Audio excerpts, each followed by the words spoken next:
Roberto Firmino could be joining a different league as well, because the Saudi Arabia revolution is up and running, and his Liverpool exit has been confirmed. Roberto Firmino is eyeing his next club after leaving Liverpool, and the forward has been linked with several European sides, but now is the subject of interest of Saudi Arabia. Demarai Gray, Pierre-Emerick Aubameyang also being linked with moves to the Middle East this morning. Joins a list of players who are linked with Saudi, others that have already gone: Conte, Benzema, Koulibaly, Ruben Neves have already confirmed their moves to the Saudi Pro League. Dean, apart from the money, what else is appealing about the Saudi move? Is it about getting in on the ground floor and being part of something new?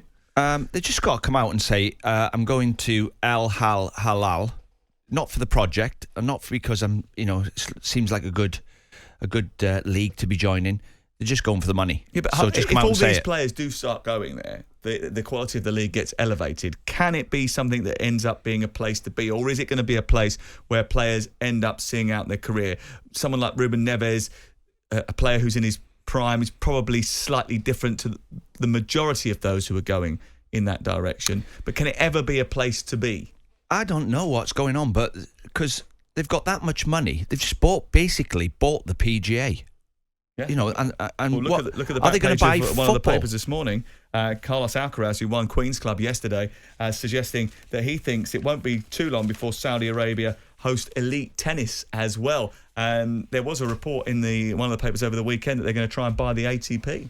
Well, yeah, you just put the president of whatever, the tennis, the football, the cricket, the golf, set him in front of you and just keep putting tenors on the table till he says yes. I think what they're doing. It'd take a long time, wouldn't it? Yeah, that's what they're doing. They're just going, when are you going to say yes? So they've got that much money. They're trying to make a new league, aren't they? But, I mean, I don't know.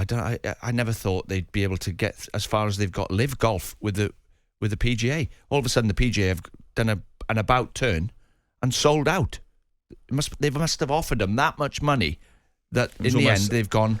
They made them an offer they couldn't refuse. Yeah, and that's what they're doing to footballers. What about Roberto Firmino, though? Because he could still do a job, couldn't he, in one of Europe's top leagues? Well, why is he not playing for Liverpool? Because he's coming to the end of his days. He's on the home straight, so he wasn't playing every week. He could get injured at any minute. He's got 5 years left, probably maximum, playing football. What's he going to do after that? And then someone slides a contract in front of you, £1 million a week, and he thinks about his family.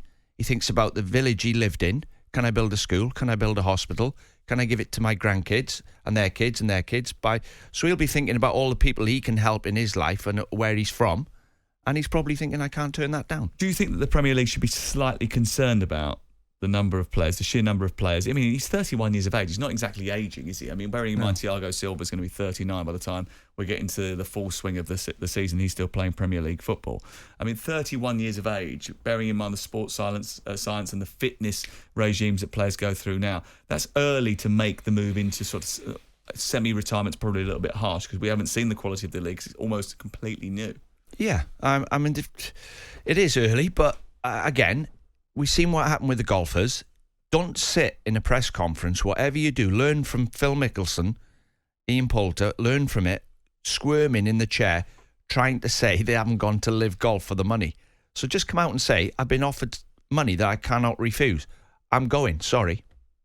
So that's what's happening. And also, don't do what Rory McIlroy did and pan it either, because ultimately that could come back to haunt you as well. I mean, this is an ever-moving landscape, isn't it?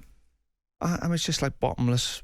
They've got a bottomless pit of money. I think it's like I can buy whatever I want. I wouldn't be surprised if they bought football and tennis and Formula One. Well, you can't buy football, can you? It's impossible to buy football unless you buy. I mean, we were talking about this the other day, because you can buy the tennis federation and it can centre around your orbit. You can buy individual sports because you can offer the prize money.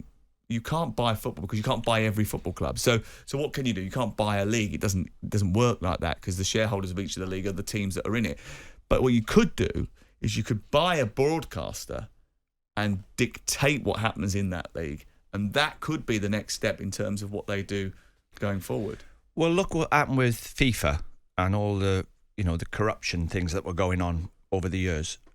Who's to say they're not the people who are offering the money to FIFA to change the rules and change football and change everything?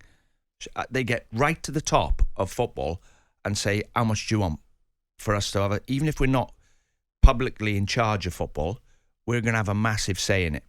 Be interested to see what happens with the 2030 World Cup, because that is certainly one of their main focuses, to try and get the World Cup in Saudi Arabia in 2030. It's not just players. The likes of Steven Gerrard have been linked with a managerial job in Saudi Arabia as well. He turned that down very quickly, I think, Steven Gerrard. He did go out there, did have a chat with a few people, but I don't think it was for him at this time. Are you waiting by your phone, hoping that they might offer you a little deal?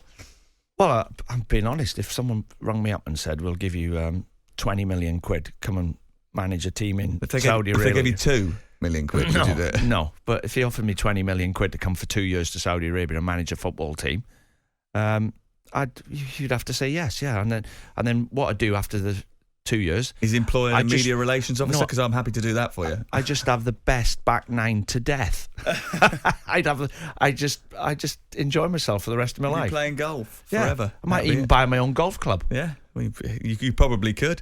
In terms of what happens next, though, will you be a little bit more concerned if you see players leaving in their prime from the Premier? Should the Premier League be concerned about it?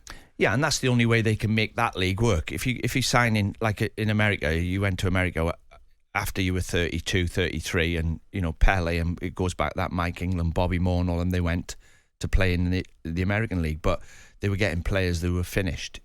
But now they're trying to go down a different route. Let's just get the class over here. Offer them money they can't refuse. Neves is an example. So they're gonna definitely have a go. Hey, by the way, they're not going away. No, and that's one of the things I was reading a couple of reports over the weekend, and Mike McGrath did a really good piece in the Telegraph in which he had been talking to people who were involved in the process, and he was saying that this is the sense that you get from people that are close to it, that this is not a flash in the pan. This is not something that is going to be here for a small amount of time and then it's going to disappear. This is going to be a disruptor in the football market. It's run by Gary Cook, who used to run Manchester City. Yeah, Remember, he was the CEO there. He's now the CEO of the Saudi Arabian Pro League, and he's been charged with trying to elevate it into a more prominent position. It certainly seems as if he's doing that at this moment in time. The PIF fund, which own part of Newcastle United, they own the top 4 clubs now in Saudi Arabia, or 4 of the top clubs in Saudi Arabia, including Al Ahly, who are the club that Roberto Firmino are linked with. They've got no youth development, though, and they're going to have to start on that to sustain it. Because if you go back to the World Cup and you look at the players that were coming through, the under-21 players that were coming into the Saudi Arabia team, they actually played really well. They beat Argentina, remember? There are some good players that will supplement that league from that region as well. You're going to like this. Go on. I think the league's built on sand. Oh, very good. There's no foundation to it. talkSPORT Breakfast, waking you up Monday to Friday morning from 6 a.m. on AM, on DAB, via the talkSPORT app and on your smart speaker. talkSPORT.